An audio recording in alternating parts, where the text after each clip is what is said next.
dan pengertian penanaman modal. Penanaman modal adalah suatu tindakan atau sumber daya kepada suatu ekonomi dan berharap mendapatkan hasil atau keuntungan di masa depan. Dan yang kedua itu ada tujuan investasi, yaitu menjaga nilai aset dan diverifikasi risiko dan mendukung pembangunan negara.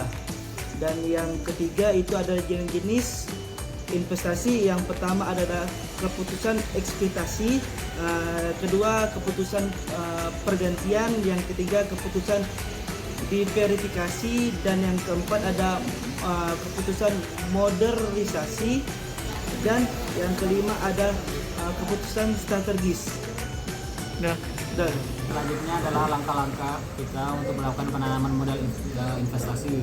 Yang pertama itu identifikasi dulu kebutuhan investasi kita. Langkah awalnya itu menentukan apa yang dibutuhkan perusahaan atau kita sendiri sebagai investor untuk perusahaan kita. Contohnya, apakah kita perlu membeli mesin yang baru, lalu membuka cabang atau pasar baru, atau malah melakukan ekspansi ke luar negeri. Tujuannya itu untuk menyelaraskan investasi dengan strategi jangka panjang yang rasional untuk kedepannya. Lalu selanjutnya mengumpulkan data internal yang harus kita kumpulkan dari perusahaan, misalnya biaya produksi, laporan keuangan dari orang-orang finance di bagian perusahaan kita, lalu ada kapasitas mesin, tenaga kerja, apa jumlah tenaga kerja, lalu untuk data eksternalnya atau yang di luar perusahaan itu harga pasar, tren permintaannya lagi naik atau turun demandnya, lalu suku bunga dan juga inflasi. Tujuannya untuk memastikan kebutuhan investasi berbasis informasi yang lebih akurat, bukan sekedar intuisi atau sekedar feeling dari kita sebagai investor.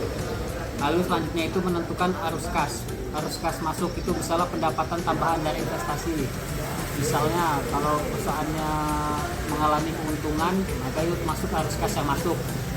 Arus kas yang keluar berarti itu biaya-biaya yang keluar, misalnya bayar pajak untuk pemerintah, gaji, listrik dan segala macam ini. Lalu di sini menghitung yang keempat ini, menghitung tingkat diskonto.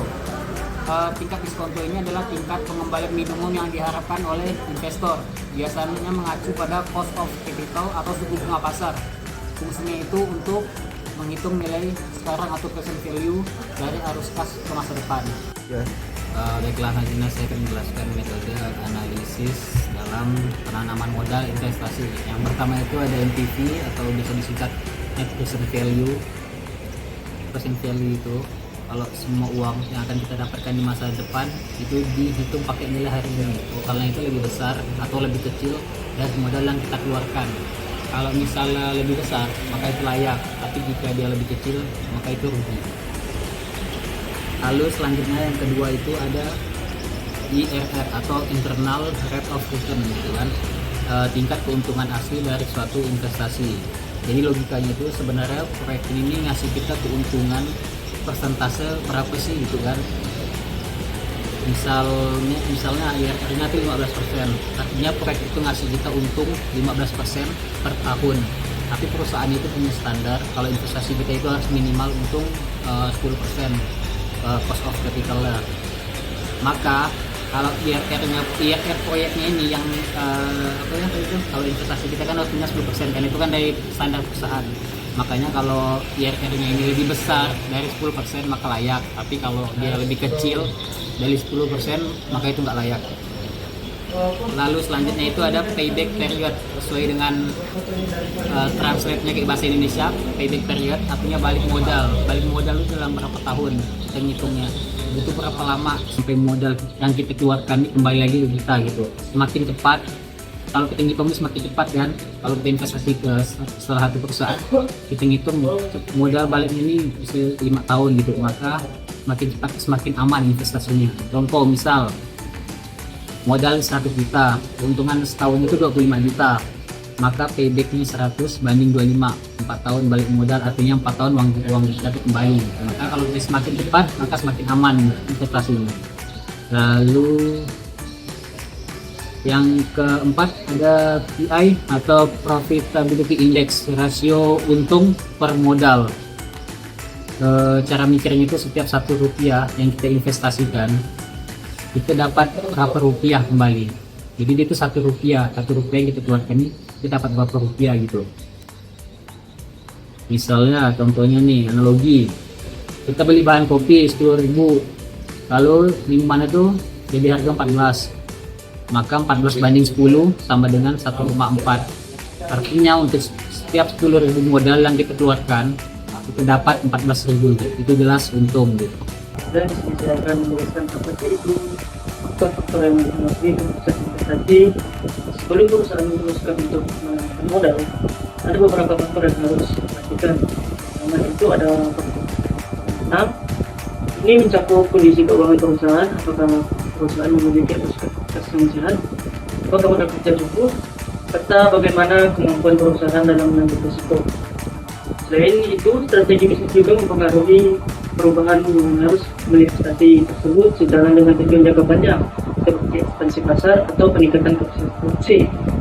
Yang kedua itu tentu saja ada faktor eksternal, misalnya kondisi ekonomi makro, apakah ekonomi sedang stabil atau justru mengalami perlambatan. Suku bunga juga berpengaruh, karena semakin tinggi suku bunga, semakin mahal biaya pendanaan. Kebijakan pemerintah seperti insentif pajak atau peraturan investasi dapat menjadi peluang maupun tantangan. Dan terakhir, persaingan pasar. Perusahaan perlu melihat apakah investasi yang akan dilakukan ini mampu meningkatkan posisi kompetitifnya. Lanjut, kemudian di sini ada analisis risiko dan mitigasi. Setiap investasi pasti memiliki risiko yang perlu dihitung secara matang. Ada beberapa jenis risiko yang harus dipahami, yaitu yang pertama ada risiko finansial yang memungkinkan kerugian akibat biaya terlalu tinggi, pendapatan tidak sesuai, atau ketidakpastian pembiayaan. Dan yang kedua ini ada risiko operasional seperti gangguan produksi, kendala teknologi, atau kurangnya SDM yang kompeten. Dan yang ketiga ini ada perubahan permintaan seperti yang baru atau perubahan perilaku konsumen. Untuk menghadapi risiko ini, perusahaan tentu saja akan melakukan yang namanya mitigasi. Salah satu caranya itu diversifikasi, yaitu dengan cara menaruh seluruh modal pada satu jenis proyek atau satu pasar saja. Kemudian itu kemudian menganalisis sensitivitas, yaitu menguji bagaimana hasil investasi berubah jika terjadi perubahan pada variabel penting seperti biaya, harga jual, atau volume penjualan. Dan yang paling penting, perusahaan perlu melakukan studi kelayakan yang komprehensif agar keputusan yang diambil benar-benar berdasarkan data bukan asumsi. Dari semua penjelasan tersebut, kita dapat menyimpulkan bahwa keputusan penanaman modal bukan hanya tentang mengejar keuntungan, tetapi juga kemampuan perusahaan dalam memahami dan mengelola risiko. Jadi, setiap keputusan investasi harus berbasis data, jadi menganalisis risiko yang kuat serta mempertimbangkan kondisi internal dan eksternal secara menyeluruh. Bagi penutup, ada satu hal penting yang perlu ditegaskan. Setiap keputusan penanaman modal harus mempertimbangkan kompetensi, keuntungan, dan risiko secara seimbang agar tujuan bisnis tercapai. Terima kasih, itu saja yang dapat saya sampaikan. Assalamualaikum warahmatullahi wabarakatuh.